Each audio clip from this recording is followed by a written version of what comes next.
ఇచ్చిన మాట తప్పితే ఓటు వేయొద్దని చెప్పిన దమ్మున్నడు జగను. చెప్పిన మాట చెప్పినట్టుగా చేసిన మా రాజన్న కొడుకుర జగను. ఏ కష్టం రావద్దని పేద గుండెకు ప్రతి పథకం పంపిండుర గడప గడపకు. పులి గడపలో పులి పుట్టినట్టే పుట్టిండురా. జెండలు జత కట్టడమే మీ ఎజెండా, జనగుండల గుడి కట్టడమే జగను ఎజెండా.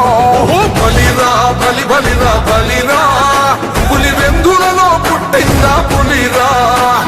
కుర్చీల కూర్చోవడమే మీ ఎజెండా, కుర్చీ జనమే ఇవ్వాలన్నది జగను ఎజెండా.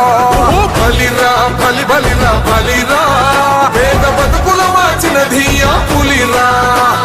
గవర్నెన్స్ లో ఎప్పుడు చూడని అభివృద్ధి ఈ రోజు జరుగుతా ఉంది. మొట్టమొదటిసారిగా స్కూళ్లు మారుతా ఉన్నాయి, రూపురేఖలు మారుతా ఉన్నాయి. హాస్పిటల్స్ కు మొట్టమొదటిసారిగా ప్రివెంటివ్ కేర్ అన్నది దేశానికే పరిచయం చేస్తా ఉన్నాం బుల్లెట్ క్లినిక్స్ ద్వారా. ఈ 4 సంవత్సరాల కాలంలోనే ఏకంగా మా అన్న ప్రభుత్వంలో